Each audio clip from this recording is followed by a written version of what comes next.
TV 2026 guutuudhaaf wantoota barbaachisoo ta'an DV'n nuyi kun fudhatama akka qabaatan akkasumas immoo carricha akka nu qaqqabuuf submishiniin keenyas akka milkaa'uuf wantoota barbaachisoo ta'an tokko tokkoon ilaallachuudha.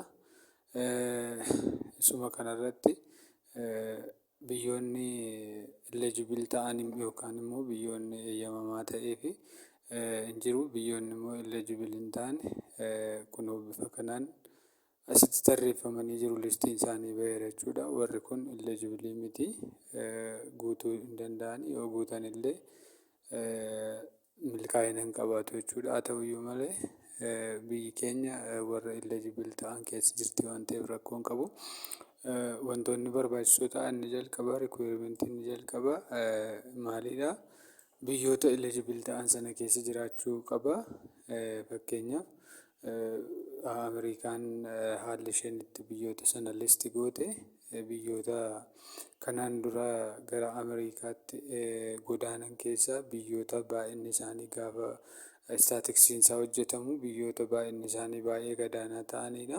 Warri barana carraa lootorii guutuu DV lootorii guutuu qaban jechuudha. Warri immoo baay'inaan sadarkaa tokko hamma dhumaatti tarreeffaman isaan kun guutuu hin danda'an jechuudha. Kanaafiyyuu carraa keessa jirra waan ta'eef akka guutuu biyya Itoophiyaatti guutuun hin danda'ama jechuudha. Haa ta'uyyuu malee requirement inni lammaffaa immoo HDV must meet the education work experience requirement of the DV program kan jedhu kuni sadarkaan barnootaa murteessaa ta'uu isaa kan agarsiisudha. At least high school irraa kaasee kan sadarkaan barnoota isaa jiru ta'uu akka qabudha. Inni kun ilaalcha keessa galuu qaba. DV'n kun immoo yoomii kaasee guutama kan jedhu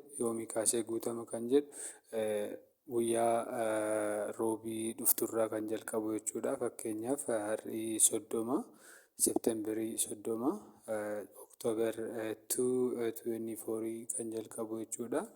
2/24 Oktoobarii 2 kan jalqabu ta'a jechuudha. Guyyaa har'arraa guyyaa 2 qabna jechuudha. Guyyaa sana jalqabee amma November 5 2024tti kan guutamu ta'a. Guyyaa 2 booda hundumtuu jalqabuu ni danda'a jechuudha. Akkamittiin guutama kan jedhu websaayitii dhaabbataa dvprogram.state.gov kan jedhu irra galuudhaan ni guutama. Isa immoo yeroo sana viidiyoo isaa hatattamaan hojjedhee gadi isiniif dhiisa jechuudha. Haa ta'uyyuu malee wantoonni kanaan olitti baay'ee barbaachisoo ta'an maal fa'i? Must provide all of the following information to complete your entry. Dirqamatti wantoota kana dhiyeessuun dirqama kan jedhu tokkoffaan maqaadha. Maqaanii maqaa abbaa, maqaa akaakayyuu akkasumas immoo maqaan ofii dhiyaachuu akka qabudha. Step by step achirratti waan jiru isinin argisiisa. Ammaaf garuu isa kana itti qophooftanii saayikooloojikaalii akka teessaniif. Inni lammaffaan jeenderiin lamatu filatama meelii yookaan fiimeeliidha. Kastamiin qabu.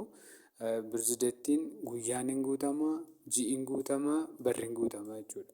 Wantoota sadii guutama. Birzideettidhee guyyaa qofa guunnee kan dhisnu yoo ta'e feel ta'uu danda'a jechuudha. Ji'a qofa yookaan bara qofa guunnee kan dhisnu yoo ta'e feelii ta'uu danda'a. Guutummaatti guyyoota kana guyyaa dhalootaa kana day manzi hiirii guutuun dirqama jechuudha.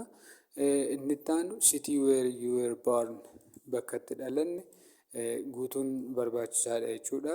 Egaa bakka itti dhalanne yeroo guunnu bakka jiraannu wajjiniin haalli itti wal simachuu qabu jira. Garuu warri Itoophiyaawwii taane biyya eligible hin taane keessa jirru kan biyya keenyaa guutuun dirqama nuu ta'a jechuudha.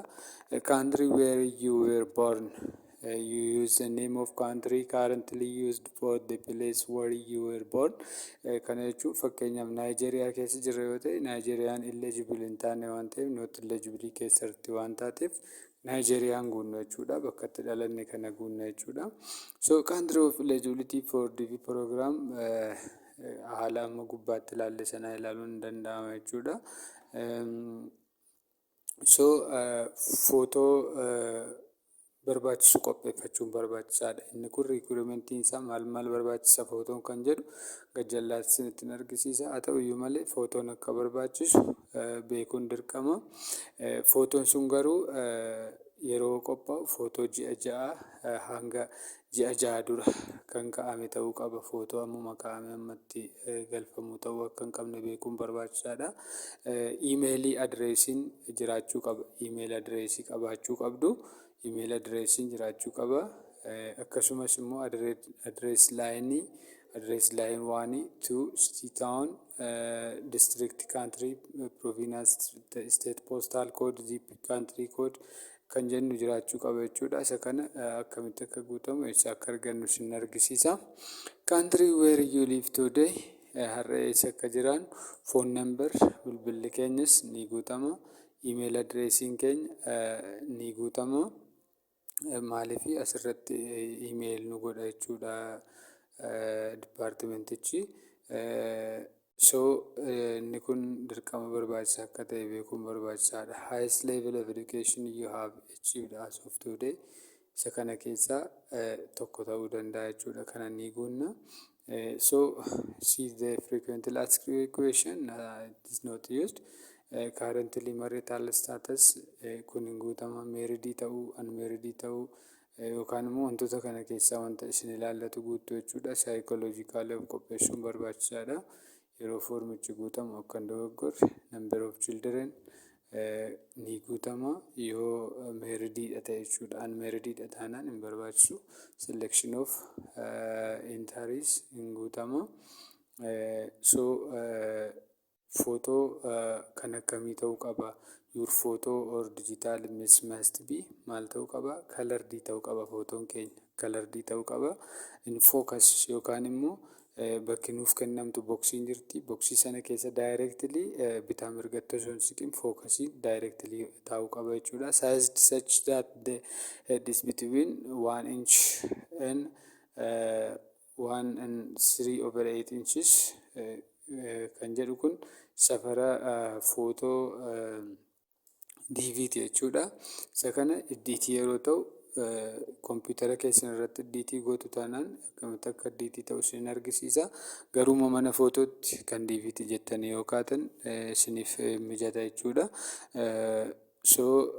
Inni biraan taken within the last 6 months reflect your current appearance. Waan amma battala ammaa kana maal akka fakkaannu agarsiisuu kan qabu ta'uu qaba. Ji'a ja'aan dura kan kaane ta'uu qabu jechuudha. Taken in front of a plain white duuba keenyatti girgiddaan mul'atu yookaan immoo baakgiraawundiin isaa adii ta'uu qaba jechuudha. Taken if full face view directly facing the camera with neutral facing expressions and both eyes open. Iji lamaan keenya sirriitti mul'achuu, gurri keenya sirriitti mul'achuu, guutummaan guututti keenya fuulli keenya sirriitti mul'achuu qabaachuu qaba jechuudha. Taken in clothing that you normally wear on this daily basis. Uffata baay'ee adda nu godhu uffachuu hin qabnu. Uffatuma ittiin beekamnu uffachuu qabna jechuudha. Do not wear a hat or a head. Manatsariin, kofiyyaan, marmeexxaan hin barbaachisu jechuudha. Yeroo footoo sana kaanu gurratti heeddifoonsii godhachuu hin qabnu. Gilaasii jedheera. Noormaalii fuula keenya qulqulluudhaan ka'uu qabna jechuudha. Isa kana footoo irratti beekuun barbaachisaadha. Footoon upload godhamu kun immoo digital image as part of your entry. Digital image must be JPEG ta'uu qaba. Extension isaa file extension isaati kuni PNG qofa kan jedhu jira. Isaan ta'uu hin qabu jechuudha. Wayi JPEG ta'uu qaba wayi immoo JPG ta'uu qaba jechuudha. Extension isaa equal kiiloobaaytiin isaa 240 ta'uu akka qabu jechuudha. Inni square aspect ratio square ta'uu qaba. Highest must equal width kana jechuun rogni arfanuu walqixa ta'uu qaba. Square ta'uu qaba jechuudha. 600 gara 600 pixel in dimension. Pixelii isaati kun quality of picture sana jechuudha. 600 gara 600 ta'utu irra jiraata. So footoo amma qabnu iskaan goonee galchuu yoo barbaanne 2 by 2 inches or 51 by 51 millimeter gochuu danda'u nurra jiraata. Scanned at resolution of 300 pixels per inch. Pixeliin isaa 300 ta'uu qaba inchiitti jechuudha. So haala kanaan hojjetama. DV'n sun guyyaa gadhiifame irraa kaanee wal wajjiniin kan ilaallu ta'a. Hanga ammaatti waan na hordoftaniif galatoomaa jecha carraa gaariin isiniif hawwaa. Thank you so much.